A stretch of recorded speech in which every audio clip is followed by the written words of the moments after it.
Good morning. It's Vanessa, your Deep Desert Oracle. Hello, hello, all my tarot people. I'm so excited to be doing another video. I wanted to just showcase the decks that I'm going to be going over today. Please pardon me while I light some rosemary on fire. We're just gonna do a little cleansing on camera of the decks with my rosemary. Just feels needed today. I don't know why, and I don't have to. Intuition is just telling me to give a little love and clearance to these decks before we start today. That might mean we end up doing an impromptu reading. We'll see. It'll be fun. So these are the first 5 decks that I'm going to do in this new series, which is a counterpart to my decks that make you go, These are my sneak attack decks, which means I got them feeling hopeful and curious and interested and just like I had to know more, and then quickly realized upon opening them and working with them that I loved them and they got me and I got them, and I didn't really see these coming. They're kind of like dark horses in my collection. Sometimes you buy a deck and you've been waiting for its release forever, and you know the artist and you already start to kind of bond with it from afar. That was not the case with any of these decks. These were all and I'm going to be drinking my coffee with you, by the way, which, can we just take a moment actually to talk about this mug? If you're easily offended, I'm going to encourage you to look away. But this mug says "Don't be a twat waffle" on it, and it has a smiling waffle drinking a cup of coffee.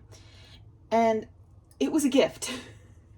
I did not choose this out of a lineup at a store and pay for it.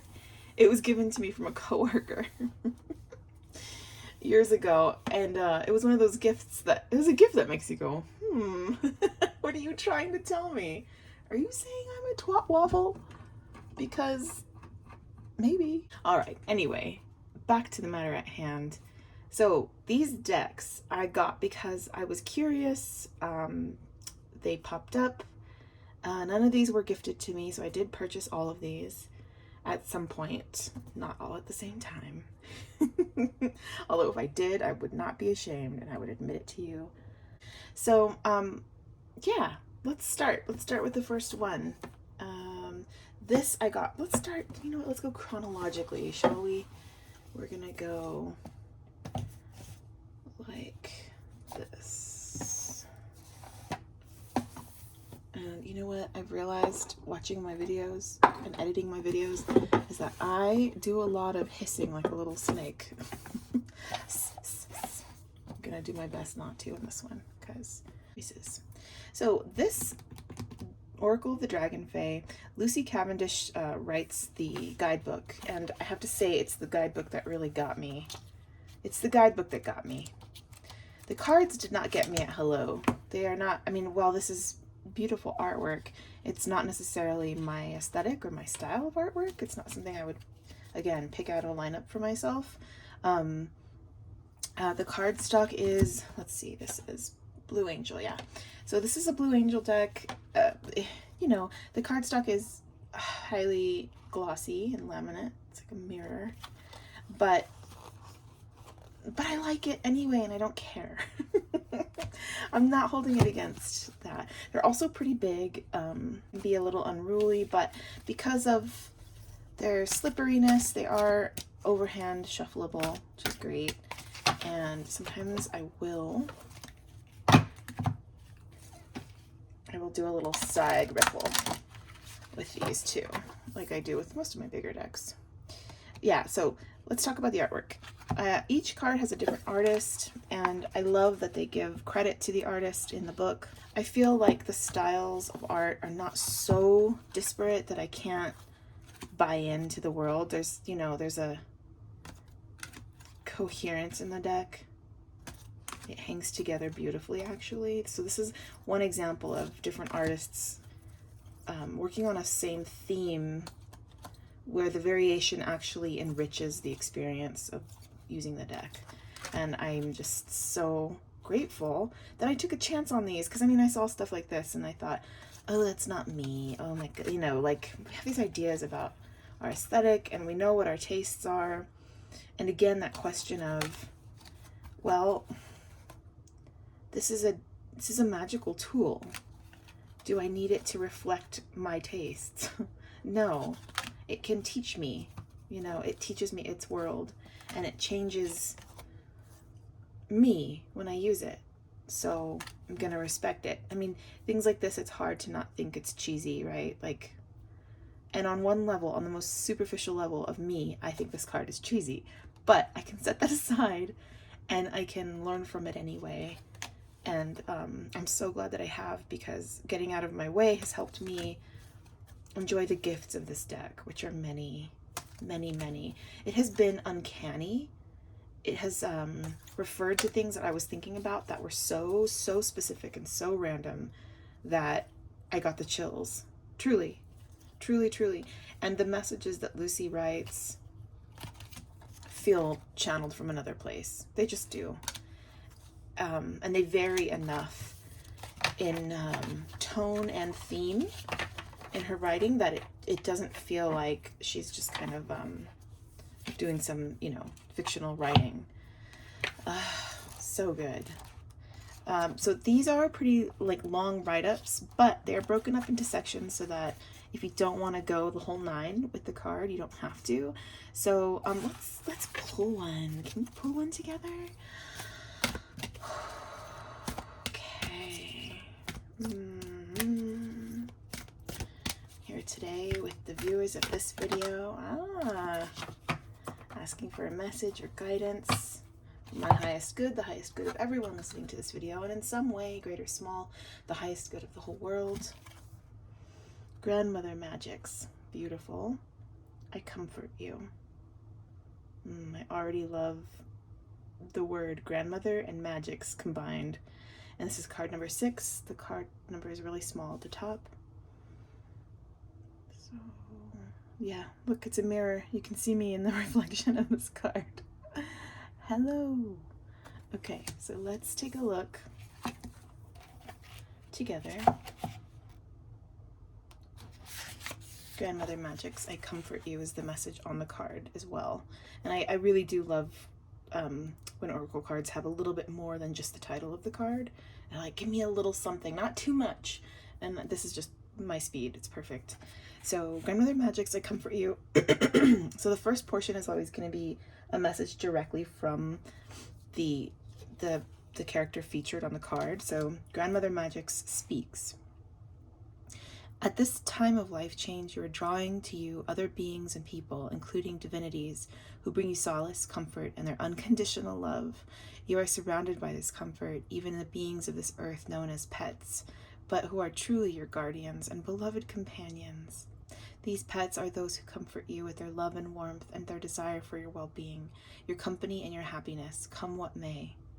You may draw to you new friends at this time, or just be gifted with the kindness of strangers. There are many wonderful beings in this world, some of whom are being sent directly to you to bring you comfort, to hold you, and to rock you safely to sleep each night. You are a being who is valuable and who is loved beyond measure. Allow us to come close to you and let us in. Be prepared for kindnesses, small gifts, and valuable windfalls when I make an appearance. Also know that any old way of viewing this stage of life has fallen away. There is no need to take the lie up again. Let it be, and come forth into this new stage, as beautiful as we know you are. I also wish you to know that the time for change is coming, that you're passing from childhood of a kind to a true deep maturity. Wow. This is a fine thing, and we will celebrate this together, you and I, together with the friends who want so very much to meet you. So this is incredible. Again, this deck is always right on time, because these are the messages that I've been getting in my drawings for myself. These are the messages I've been getting from the astrology of the time and my own astrology. So, you know, beautiful, and I can't help but look at these. They look like maybe monarchs or butterflies. One is in a bubble and one is free.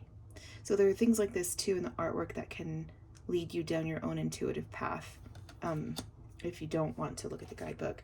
So you have a little bit about the character on the card. You have the divinatory meanings from drawing the card, and then ways to work with that entity, which, you know, incredible. And then the artist credit. So that, you know, I'm gonna leave this out because I loved it. Is the Oracle of the Dragonfae, Lucy Cavendish, writing beautiful channeled messages from that realm for sure. Love. Let's talk about, is this what I bought next? I think it is, yeah. Let's talk about the Phantomwise Tarot. I had to recharge my phone.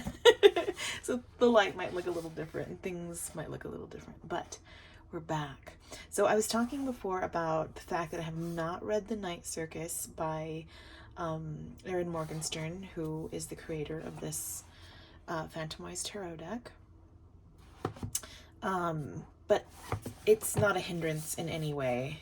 I mean, you can easily jump into this deck without having read the book. So I guess they're going for a nocturnal fantasia, and it's kind of a world of illusions. And you can see that in the haziness of the way the light kind of plays on this deck. It's a black and white deck, first of all.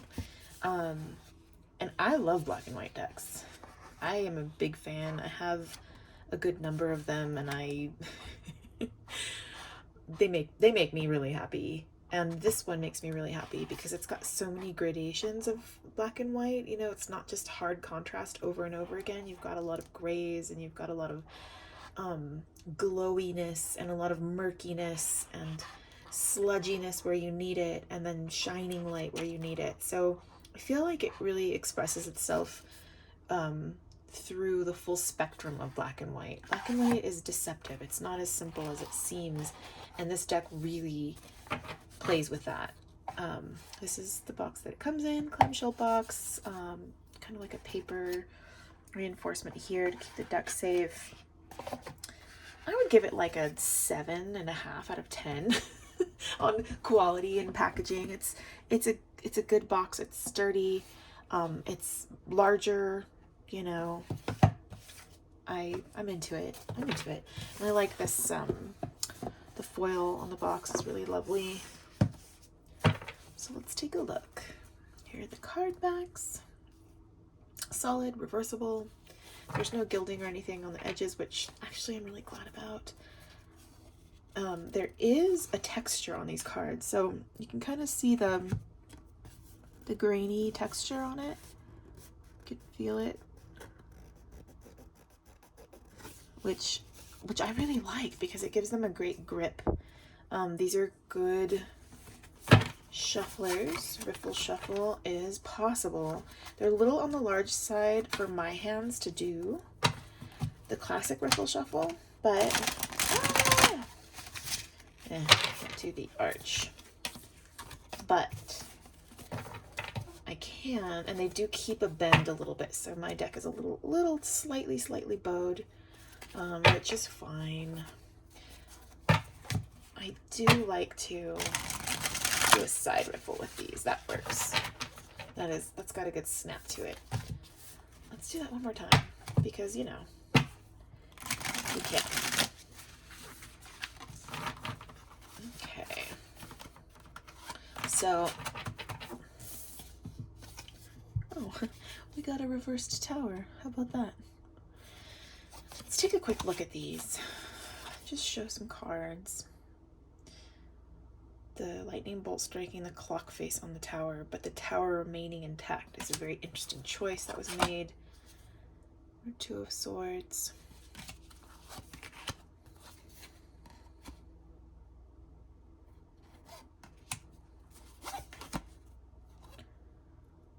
The Devil is really an interesting character. It makes me kind of want to read the book.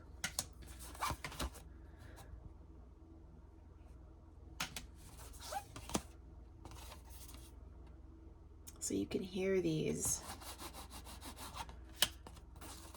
Kind of a vinyl feel to them. And I believe these cards. I buy into the world they're creating. I feel like I get to go there when I read them. And they've always been just very clear. The messages are sweet and simple, honest, and accurate. I love that Seven of Swords. And I feel like I had a natural resonance with these.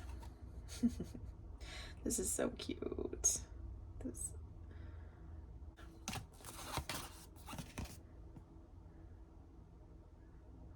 Anubis character kind of comes out of nowhere, but that's okay. I love seeing Anubis for a judgment card. And this is a great sun card. There's no happy baby on a horse, you know? There's just clarity and openness, and the sunflowers worshiping the sun and having that reciprocal relationship. Wheel of Fortune. It is hypnotic, isn't it? The cycles of life. This High Priestess. She's got the white and black pillars. A world behind her that she's kind of occluding.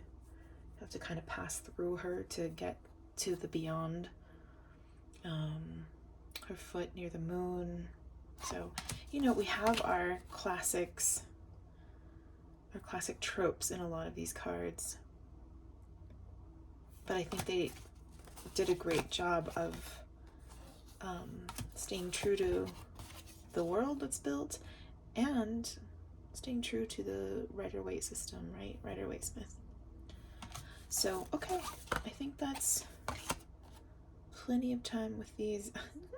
So, okay, is there some kind of Egyptian situation happening in that book is what I want to know, because every once in a while I'll get hit with some Egyptian imagery or suggestions. This is a great Hierophant card. The stacks of books being like pillars is just excellent. Excellent. This looks like my room. And you know what? I'm gonna endeavor to make it look exactly like my room. Eight of Wands is always such a, it feels like in a lot of decks, even decks that I love, it's kind of a throwaway, just a toss away. I'd love to see more imagination and effort put into Eight of Wands cards, just as a rule. Magician looks very, the expression on his face surprises me. And it gives him a softer, to me, I read it as a little bit softer than some other Magician cards that I've seen.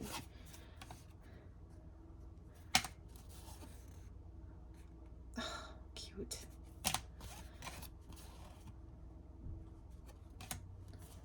A very peaceful moon.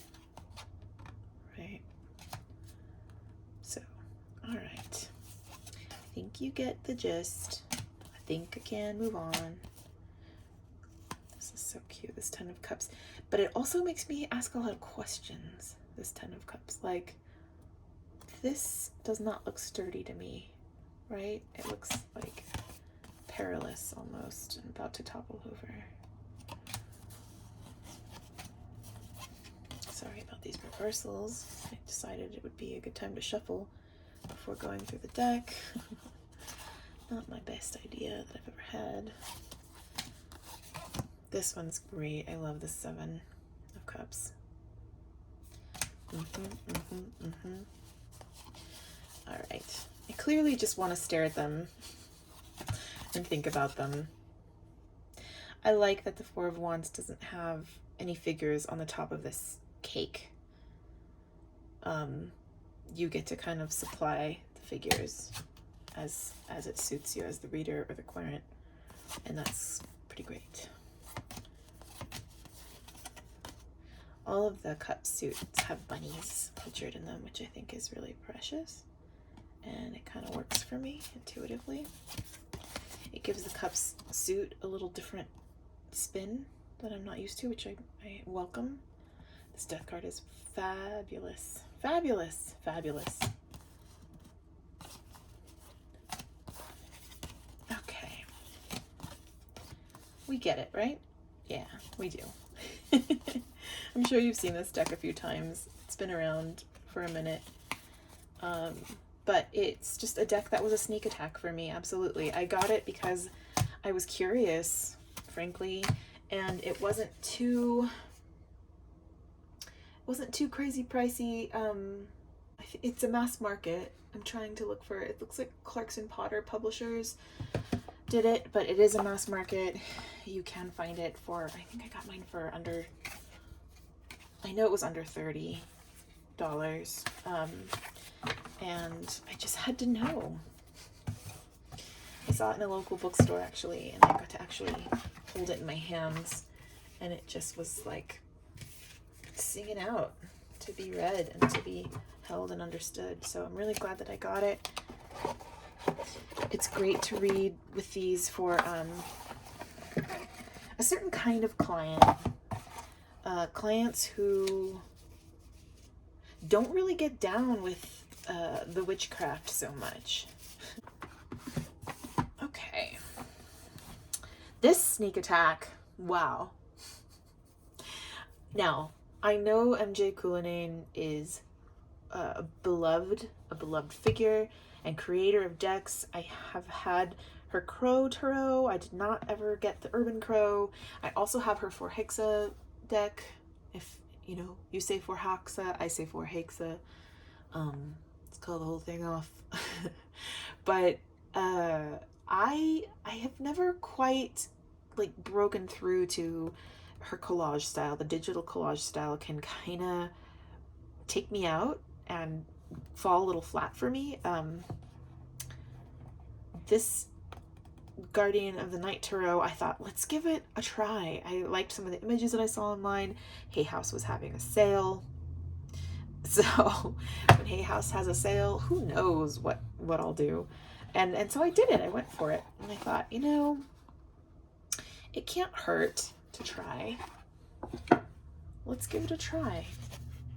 If I end up giving it to my best friend or, you know, rehoming it, that's not the worst thing in the world, right? So let's try it out. Nice little guidebook. I really do like her write-ups of her cards. I feel her connection to her interpretations of these. And I always like getting her perspective. So here's the box.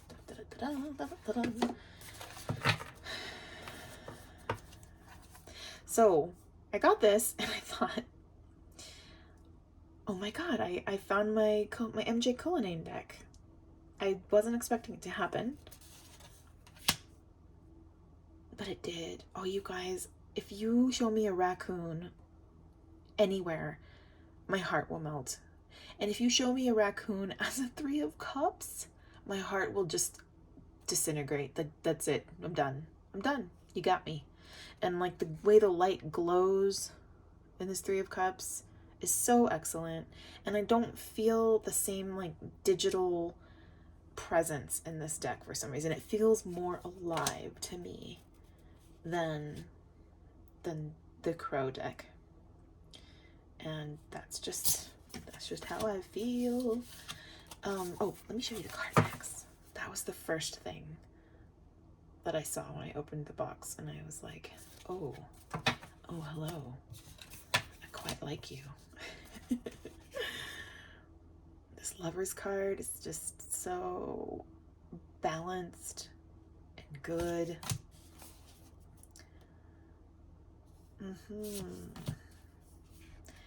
Oh my god, a peacock in full flare for a 9 of Cups under a lotus moon is yes please for me. Yes please. An orca for a King of Cups with a crown constellation and a starry sky is like, you know, it's hitting all my notes. And I didn't know that it would. I'm very grateful. Oh man, the bones as swords is so smart, and the chains here in the forefront, so smart and effective. I never thought I'd like a deck that had a possum in it, but here I am. Here I am. She's changing hearts and minds with these decks, you guys. The broken eggs here in this Ten of Swords give me what I need for that card.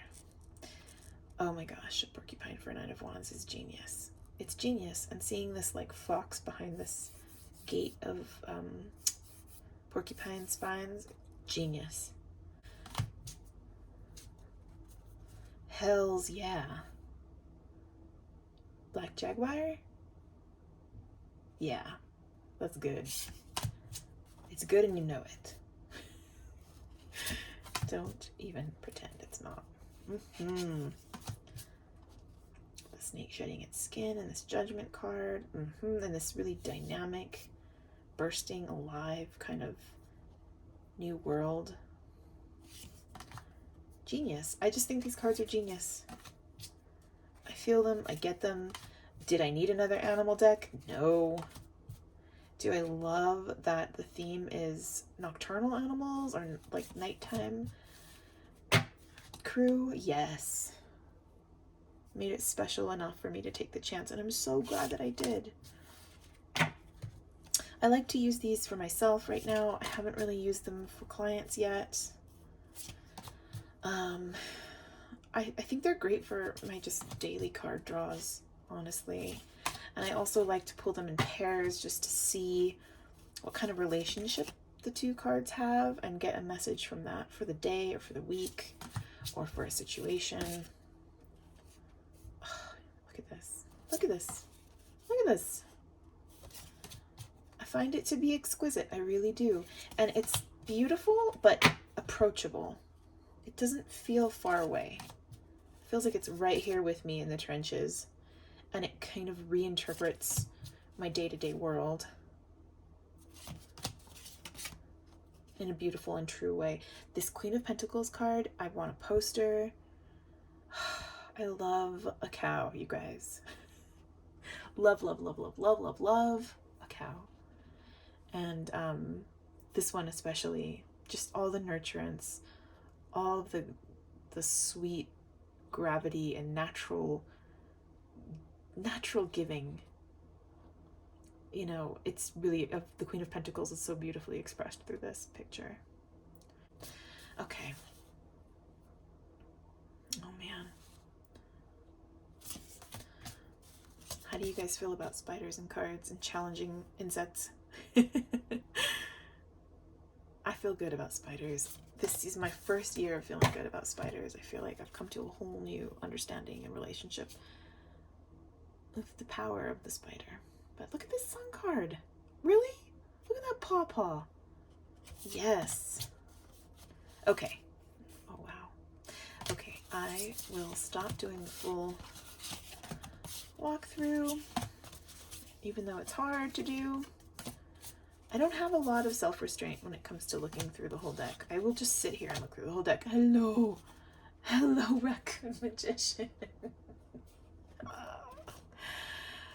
Oh, that little expression too. I mean, there's just so much. There's so much feeling here. And I'm not used to getting this much feeling from just wow, devastation. Digital collage, and B, from animal decks. So that is why this was a sneak attack. I love a good birch. Hey, birch. Okay. Okay. Again, really, really reasonable price. This is a mass market edition of this deck. If you find it on Hay House, I think I will put the prices in the description. I think it's true that that's good information to have and to give. So if it's something that's really important to you, and you know it's gonna vary for all of us, right? Which is fine. But I will make that information available. And if you can catch a Hay House sale, I mean, this is a great thing to pick up. Yes, yes, mama.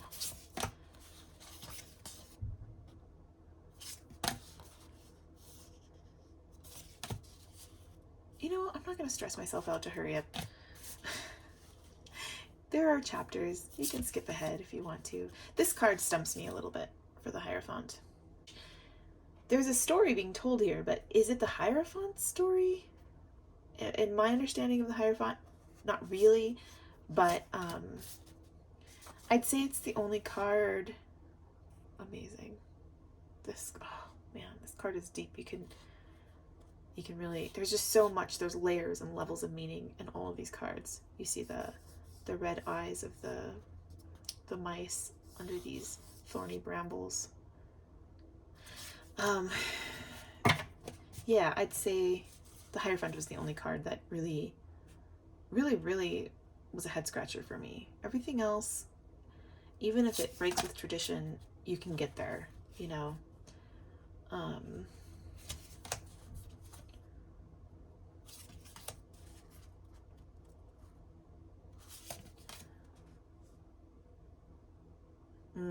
Wow. Wow. This card requires much time and attention. Oh, hi. I mean, the more I sit with this card, the harder it is, because you have these three wolves kind of coordinating, right? Probably to, yeah, take down this prey. And it's not a way I'm used to thinking of the Three of Pentacles. But in nature, it's true that is a project, that is a job. It is not inherently bad or good. It just is. It's necessary for survival. Let's see what card flung out at us. A reversed High Priestess.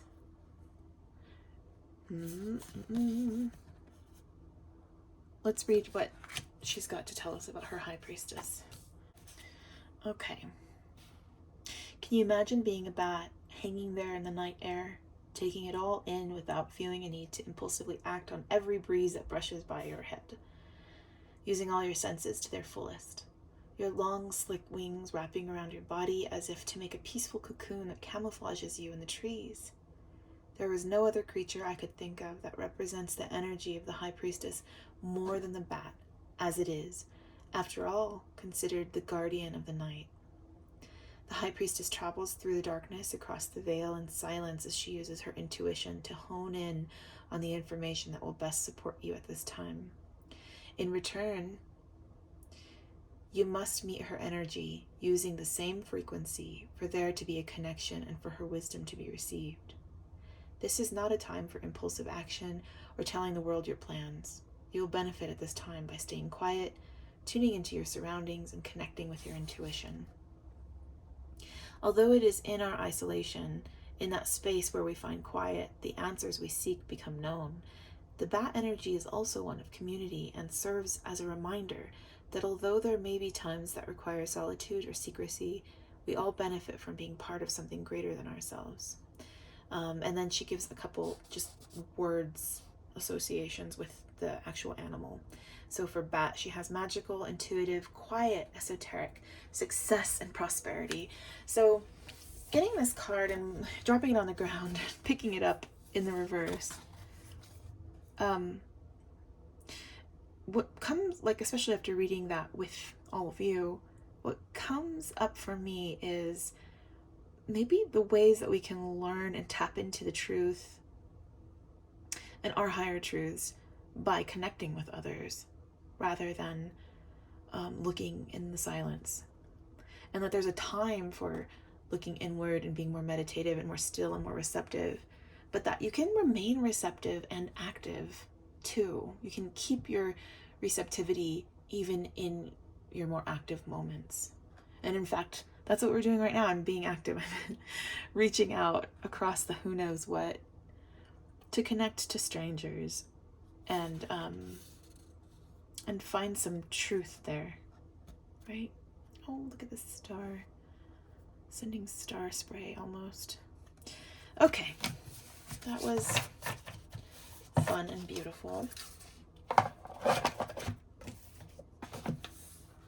So that is MJ Cullinan's Guardian of the Night Tarot, which I'm always going to call Guardians of the Night if I don't have it right in front of me. Just so you know, just so we're clear on my habits. Okay.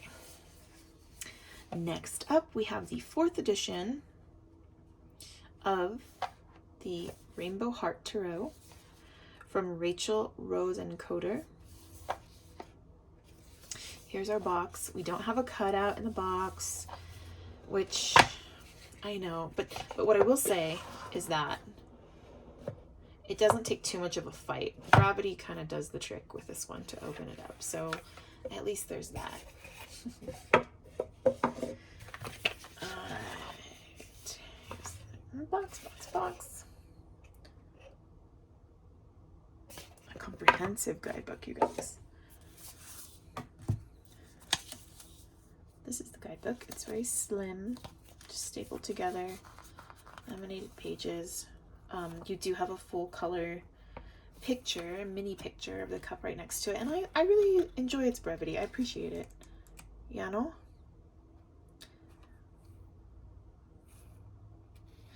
Nonconformity for the star is a really interesting word that I don't see very often. Flow states, I like that too. So when I got this, it was after I had seen it. I'd seen it around for quite some time. I had seen it in pick-a-card readings and at some of my favorite online retailers. I had not seen it in person, just on the internet. Check out this freaking gorgeous gilding. Like, that's the right way to do gilding, people. You get this first rainbow shift, which is satisfying. And like just screams magic to me. Like, my inner child is feeling this and getting down for sure. And you know, there's an attitude that things that are super suggestive like this and satisfying and just sensory like pleasures are superfluous or kind of tacky. For me, I think tapping into the subconscious is a huge part of what we're doing when we're reading cards. There's activity happening on the mental level, but the real juice is coming from the unconscious, right? I mean, it's what we're doing when we practice magic. We're setting up an environment with incense, with candlelight, with images or objects that are very evocative and deep and touching on some deeper place in us to delight that inner child, that subconscious. We're sending signals to the subconscious. So when I see something like this, not only is it just pretty, it's connecting to something. It's touching on something in my subconscious, in my spirit that's waking up, and it's signaling to that. It's communicating. It's magic time. And so I want to say, like, I just wanted to put my 2 cents out there about these kinds of touches on cards. Are they necessary to, you know, have a deck, air quotes, work for you? No, not necessary, but a divine treat when they're there and helpful. So that's my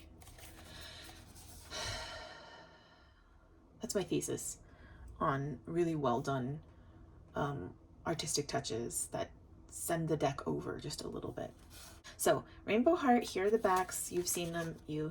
Maybe you love them, maybe you don't. But when I saw them online, I thought, oh, it's a little childish for me. I don't know if that's really my style. There was just resistance to giving it a try. And then I got a reading from Lauren at Sage Centaurus, who I love buying from. Her online store is freaking fantastic.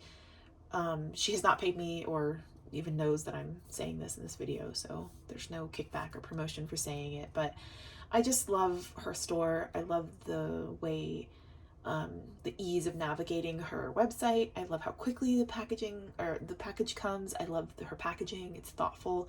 You always get a beautiful stick of Palo Santo from her, and I just like to support her.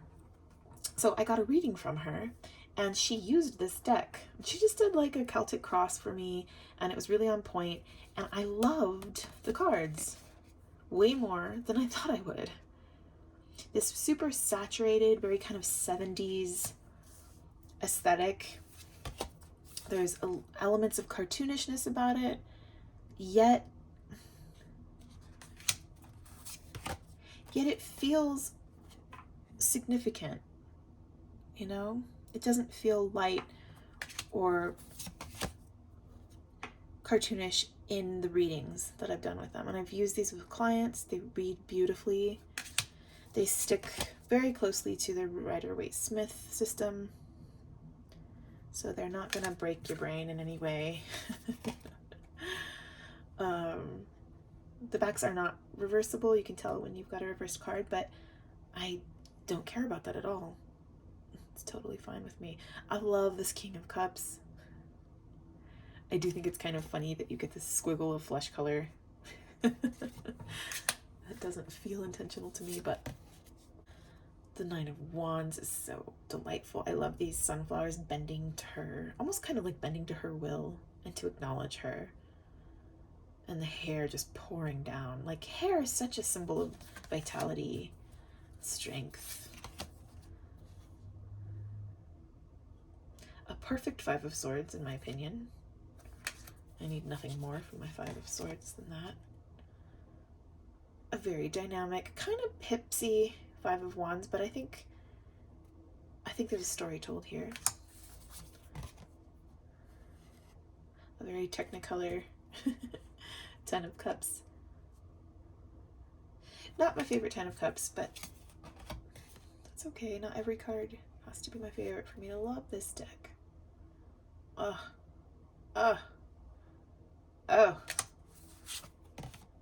Yeah, didn't know I would love it so much. Didn't know I would just like be on a fast track into its world. And I didn't know it would give me so many of its own little brilliant insights on these cards. I thought it was kind of elementary or something, but I was fooling myself. I wasn't thinking enough, or maybe I was thinking too much. I'd see this card a lot online and I thought, Now I love it, of course. Look at this Queen of Swords. Look at her. Oh, that icy coolness, that chilly, airy, you're gonna hear the truth. And whether that comes through as something you're ready for or not is not my concern. You feel that from her. But you also feel that there's some compassion there too. I mean, depending on the other cards that, you know, she comes out with, you get a good, look at this King of Pentacles. Yeah. I love an outdoor throne for a King of Pentacles, I gotta say. I'm a traditional gal in that way. So, okay. This Eight of Pentacles I have had issue with. I was giving a reading for a client and this came out and I was like, okay, there's about 5 different ways that I could read this card right now. What do I do here? And I just had to take a deep breath and look again. And I get from it a lot about the faces we present to the world, the work that goes into curating how we engage in our work in the world, that kind of professional interface, our pursuits. And there's something in this Eight of Pentacles to me about choosing. It's almost got like a Seven of Cups feel, about choosing what face we put forward. that like kind of a moment of repose in between. But what I see in his expression is a comfort and security in making the choice. It doesn't feel like he's choosing which face to show based on fear or insecurity. It feels like a clear-eyed, stable place that he's coming from. And it looks like he's chosen a unicorn, which is always fun. Why not? This Wheel of Fortune card, it's another one that's not my favorite in the deck. But you know, that's cool. I do like that her whole body is wrapping up the wheel. I love getting to see her paws and her claws. There's a ferocity there.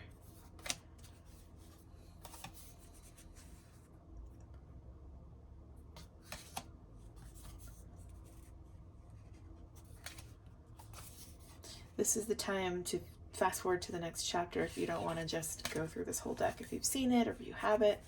Oh my god. I love this pomegranate being issued. I love the tones. I love the colors. I love the size of the picture. It's just like a little portrait and you can really get lost in it. These horses are really cute. Yeah. Let's go ahead and speed this baby up.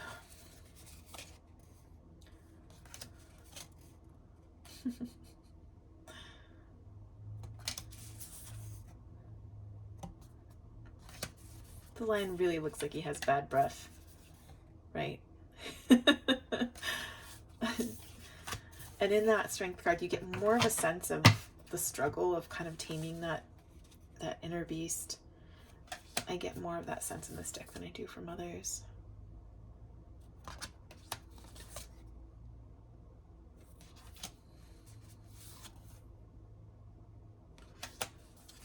Love this hermit. He's so classic. It's so good. They're just really juicy. They're like bubblegum in the 80s. And I just want to keep adding to my bubblegum ball as I go through them. That's the feeling that I get from these. Oh, look at this. This gives me strong Shira, like Latina Shira vibes, and I'm living for that. Love it so much. I also love that melanated figures make their way through all the suits, through the majors and the minors. Just feels very well distributed. Doesn't feel like a few trophies. Just feels like a natural, real part of this world. A really interesting Seven of Pentacles. Especially interesting because a reading I had done, gosh, when I was first offering readings for clients, a friend of mine booked. She booked like through my website. It was so cute and sweet. And I was so surprised to see her name there. And she was asking about whether or not to have kids. It was like, you know, for women, there comes a time where you're getting to the last few stops on the line and you have to make a decision. And she and her partner were weighing pros and cons and trying to think about what to do. And that one of the main outcome cards in this decision-making process was a Seven of Pentacles. And I was using just your classic RWS at the time. And I was really stumped. And I remember panicking and eventually arriving to like, if you're looking at it as an investment, it's going to take a long time to pay off. Like, that's just the truth. And that's what I finally landed on with that card. But it's something I've thought about in the years since. Every time I get a set of Seven of Pentacles, I think about that moment for even just if it's for a second. But when I saw this, I was like, oh, what would have been different? How could that reading have gone differently if this had been the deck that I had at the time? So, just a little, oh, look at this Nine of Pentacles. Oh, so lush, so rich. Another beautiful drag look.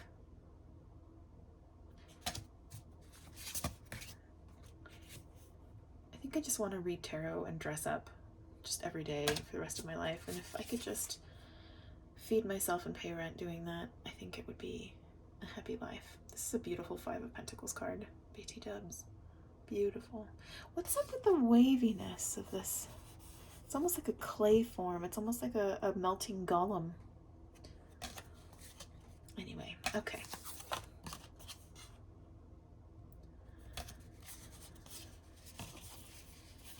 Beautiful radiant sun.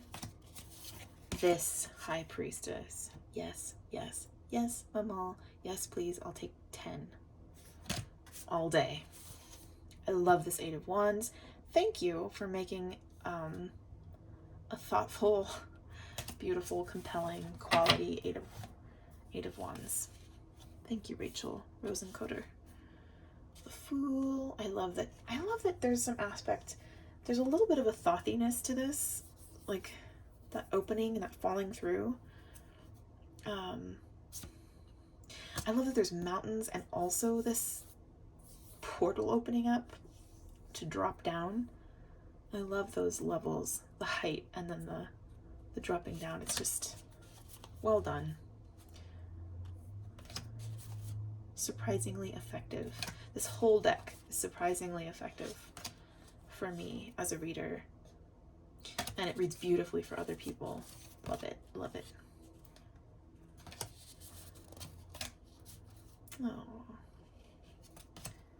yeah.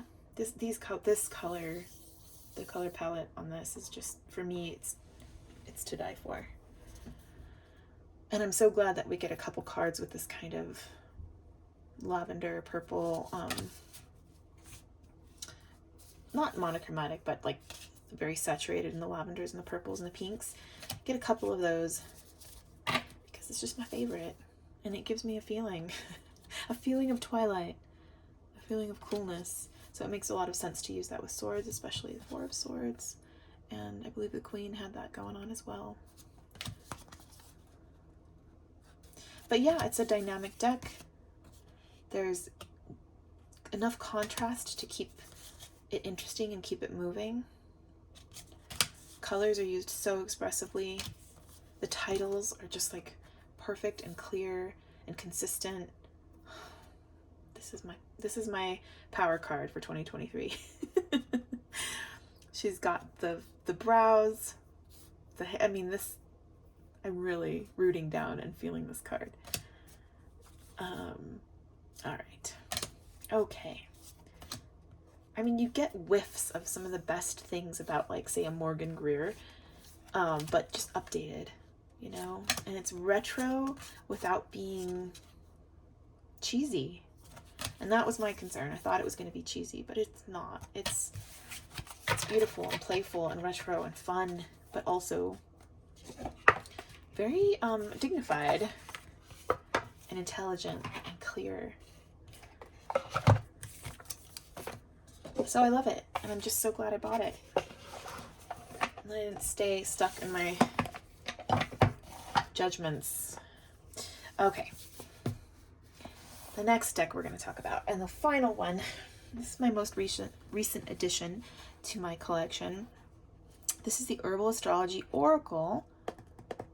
It is from Adriana Ayales. The artwork is by Josephine Clerks. 55 cards in a lidded box with a cutout. Yay. This is also from Hay House, and I think actually I got it at the same time that I got my Guardian of the Night Tarot. That is right, because of the Hay House sale. So I was taking chances on things that I don't usually get. I don't get a lot of botanical themed oracles or tarot, just as a rule. I tend to have a hard time really tapping in. I'm a humans and animals kind of gal. And so when I do step outside of my comfort zone and try something like this, there's gotta be a reason. And the reason was A, sale at Hay House. B, look at this artwork. Look, I was really stunned. Let's see, are there pictures on the box? There's a few pictures on the back, but I was really, really stunned by the images that I saw online. I thought they were gorgeous, and I thought, Let's see what this is about. Let's see. Let's just see. It's on sale. Look at this. Look at this. And I'm liking what I feel from these images. Oh my God. And let's just find out. A quick word on, so these are mass market. They are laminated just enough to give them some sturdiness. And if you like drop some water from your altar onto them, they will not die. I can vouch for that. Just wipe it off quickly and you're good. Okay, so yes, size is, you know, it's doable. It's doable for some overhand. I don't tend to riffle shuffle these. If I do it a sideways, a nice side saddle kind of situation. I'll show that to you now. Why not? Look at that. That's got a beautiful snap to it, right? Let's do one more because I am avoiding doing homework right now. Hello. Ta-da! That's good. That'll work for me. They're nice, and you know, they've got a good slip quotient to them, but they do get a little sticky. You can see the clumping happening, right? These are your clumps. So they do require some time and attention to the shuffle, but they're worth it. They really, really are. Look at these backs. You've got the number, the main title, like what it is. This is a rhodiola. And then you have one keyword, which is wisdom. I mean, and you're kind of like in the same world for all the cards. You're just in different parts. It's almost like you're looking out from a million different windows of the same castle. Uh-oh, it's getting dark. The darker cards might be a little harder to see right now just because the light from outside is starting to fade. Here's Mandrake. Sensuality. I mean, there are these like little bits and pieces of pillars. It's like you're on a beautiful island, a beautiful magic ancestor island in the Betweenlands, and you're just looking out at different vistas through all this place's windows. And it really does take me to a place of ancestors and a place of liminality. And I do use it for my Ancestors of Affinity deck. Messages from the ancestors that came before, of seers and brujas and witches and medicine women. And it just, man, Amanita's Conduit, which I think is so right on. So, yeah, it just makes me feel a lot. I love when I get this card. Rue Protection. So I've never pulled this card. I use this deck every day to communicate with my ancestors. And I've never gotten that one. Interesting.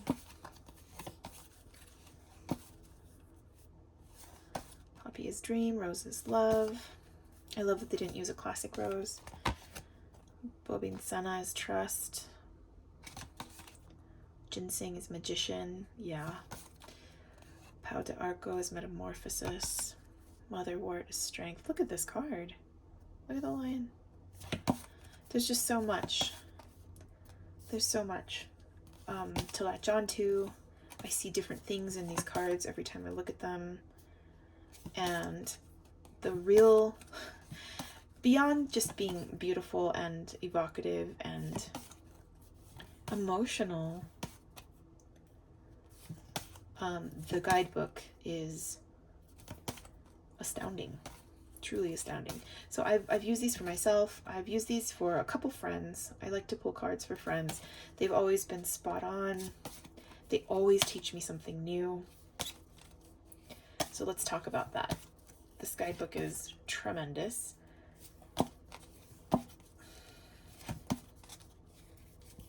Okay, started. So you've seen the whole deck. Let's talk.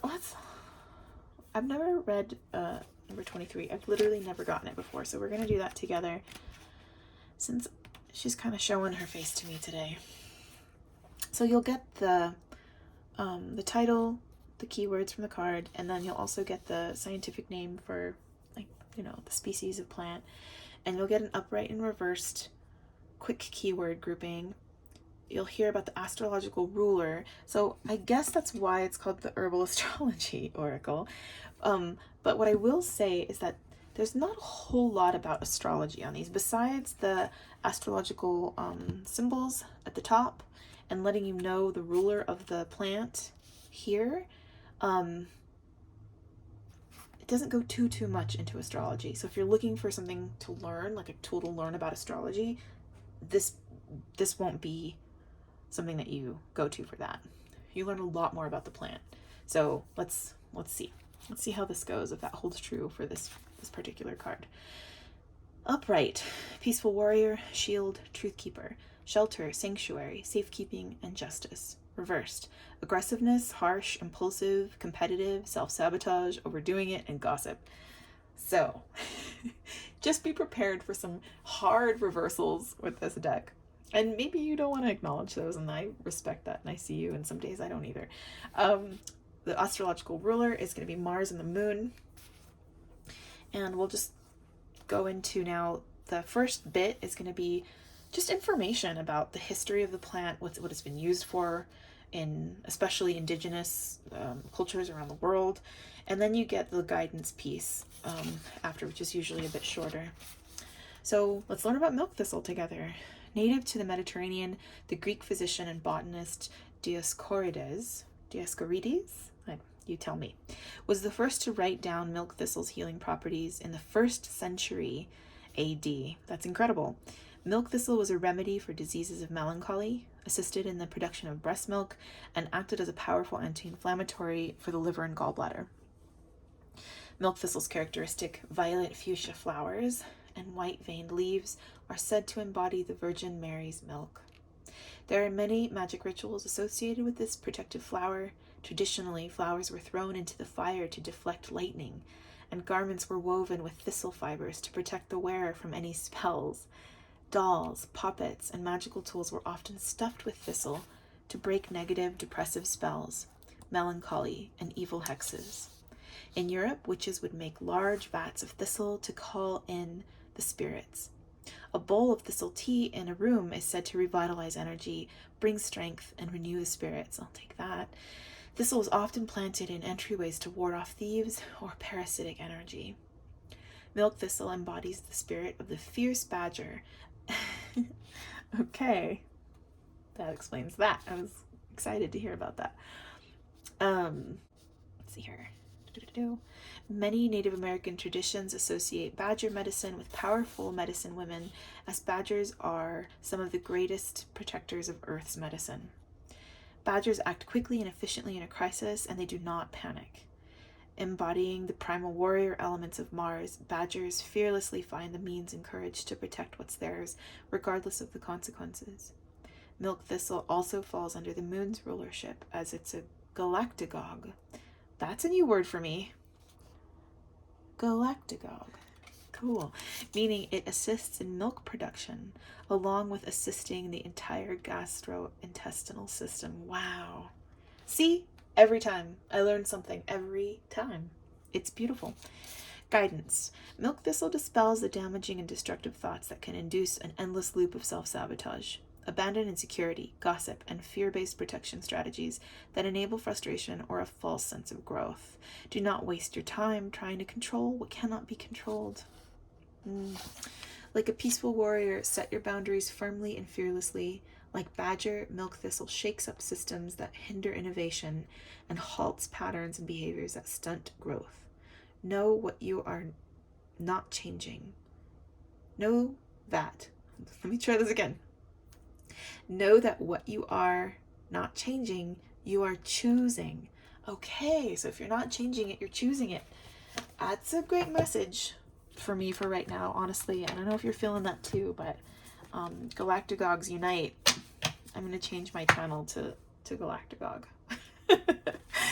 Okay, so beautiful, beautiful, beautiful. Such a conduit to the ancestors for me. And I just really recommend picking this up because the book alone, I would buy the book, I'll be honest. The book alone is tremendous. The artwork is beautiful. The messages are always right on time and clear. And it's just so special. What can I say? All right, I think that just about wraps us up. I thank you for taking this journey with me. I know it was long. Use those chapter buttons. And also, if you're still here, please hit the like button. I would love that. It just feels good to see people sending likes my way. It's a new channel, and I'm still figuring out exactly what I'm doing with it. But I do know that I love kind of curating these lists of different tarot and oracle decks and what they do for me and getting to share them. I think that's really why I'm doing this. I just love looking at them and talking about them. And I hope that you enjoy it or get something from it. That's my highest hope. So please do subscribe if you haven't already. Yeah, and I'll see you in the next one. All right, bye.